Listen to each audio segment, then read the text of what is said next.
Hi, welcome to Deep In. My name doesn't matter. Let's dive in. So this is Short Bites, and I want to talk to you about John chapter 5 and the guy at the pool of Bethesda. So Bethesda had Bethesda was this pool that was right outside the temple, right outside the sheep gate of the temple courts. So you could bring your sheep in through that gate.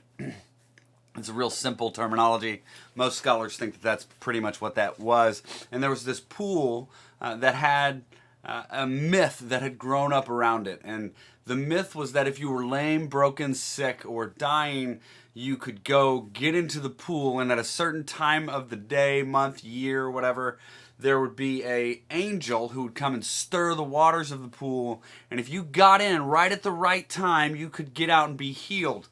And so, of course, like any great miraculous thing that people aspire to, the legend of this place kind of grows.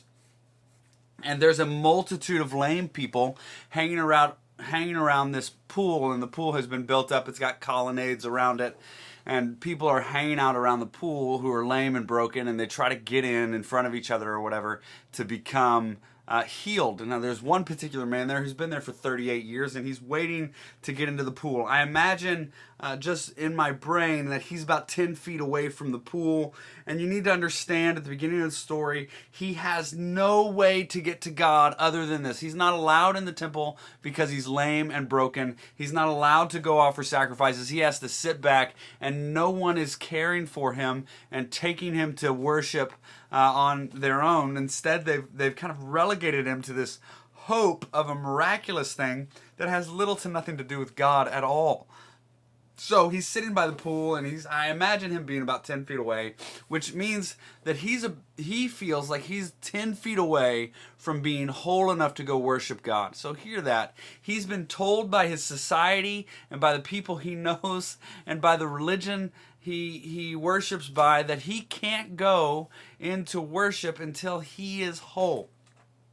And one of the great things about this story is we find out real quick that what makes you whole to take you into worship is not some miraculous pool or some religious ceremony or some practice, but trusting in Jesus. So the guy's sitting by the pool, and he's lame. He's been lame for 38 years, and Jesus shows up out of nowhere. Now remember, there's tons of people around here. All of them are lame. So just imagine, if you will, for a moment, the smell.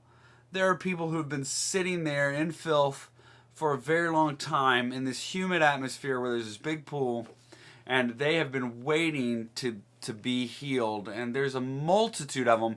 And Jesus shows up to this one guy and says, "Do you want to be healed?" And the guy responds to him, "Sir, I have no one to put me into the pool when the water is stirred up, and while I am going, another one steps down before me." And so Jesus looks at him and says, "Get up, take your bed, and walk." And at once the man was healed, and he got up and took his bed and walked. Now, the thing that we find out in a few minutes in the story is that Jesus disappears right after he says that. He's gone, and the man gets up and walks and doesn't say anything or talk to Jesus. There's no follow-up questions. There's nothing. He just stands up and walks. So I imagine that kind of happened like, he says, "Sir, there's no one to put me into the pool." He's mad about it, and he's angry.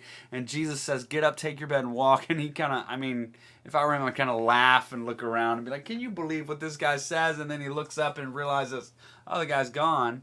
And then he realizes his legs work. And so he stands up and he takes up his bed, and he's healed.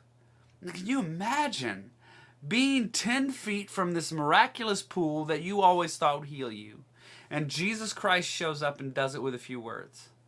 And he comes in and he heals him, and the man immediately, we know that the man's motive was he wanted to be able to go worship, because immediately he goes to the temple to worship, and there becomes ensued, he's accosted by the Pharisees, who say, "Sir, you can't carry your bed in here, you need to put your bed down." And the man says, "The guy that healed me told me to pick up my bed and walk." It's almost like he's responding, "Look, I'm never putting this thing down again. Like, I picked it up and now I'm walking. I'm never putting it down again." And so he walks into the temple. He's able to worship, and he's accosted by religious elite people who tell him he's doing it wrong. And he says, "I don't know whether I'm doing it right or not, but I am worshiping the God of heaven and earth, and Jesus Christ just healed me, and now I can worship for real." Beautiful, powerful story of Jesus healing a man just out of the blue. And so the man goes in and he says, I don't know who told me it. He told me to get up and take my bed and walk, and now I'm here, and so I'm walking. And he's kind of aggressive, like, get away from me, kind of thing. And the Pharisees demand to know who it is, and they all kind of withdraw because he can't tell them. And then Jesus shows up and says this, I love this. It says, the man who had been healed did not know it was who had healed him, for Jesus had withdrawn as there was a crowd in that place. And then verse 14 of chapter 5, afterwards, Jesus found him in the temple.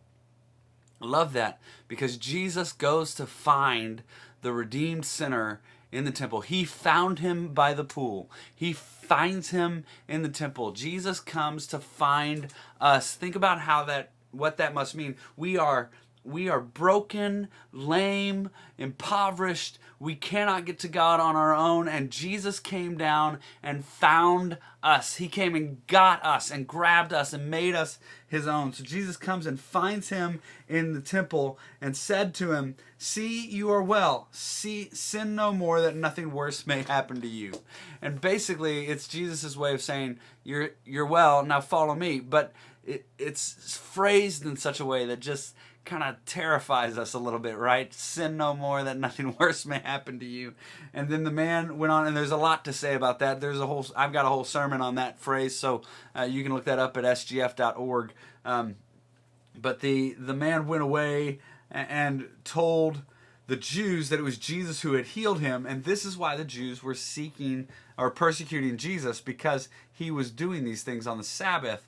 But Jesus answered them, my Father is working until now, and I am working.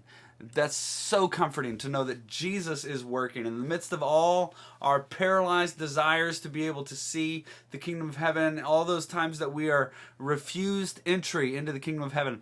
Jesus is working. He has not left you. He will not leave you.